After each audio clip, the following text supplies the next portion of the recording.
Okay, fans are running, so lights is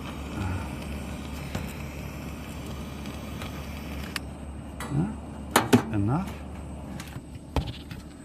Close the door and update my cooling.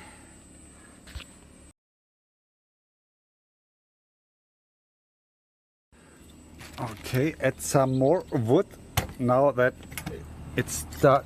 Oh, it's already a bit late. Push it into the coal so it starts. So okay, should have done that a bit earlier.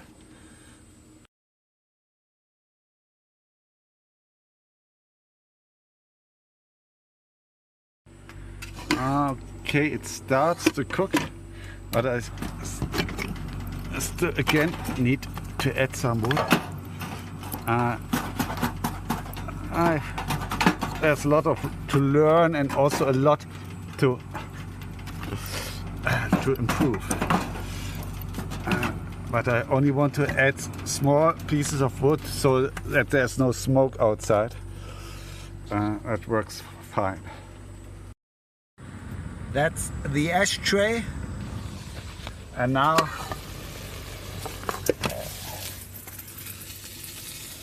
it sets 124.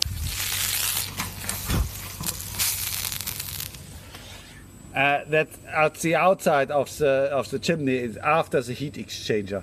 So you see, this now here really it's very hot, but that's the intake air, because exhaust is inside. So the intake air already gets into the burning chamber with above 100 to 200 degrees Celsius. Whereas up here you can touch it. So the heat exchanger really does work. And in the beginning there was a lot of condensation of these black stuff. Not nice, but now this is really, it makes really a little vacuum sucking out. If it's at full speed, then the intake fan starts rotating because of air being sucked out through the gasifier and back to the intake fan.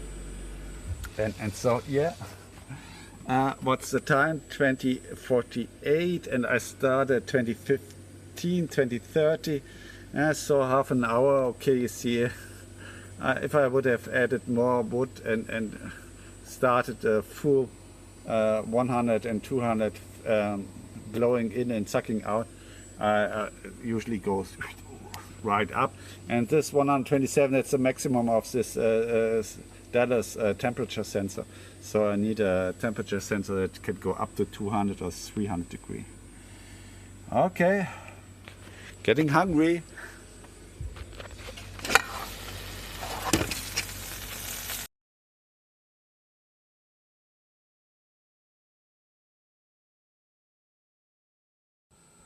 So, ready my keto vegan diet.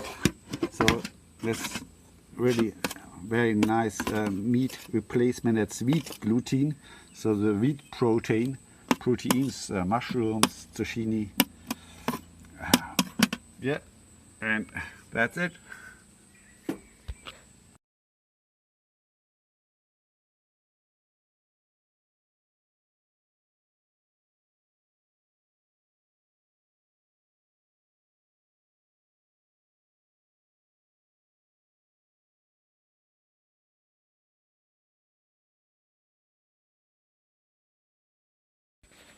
So that's it. Here a little vent for heating.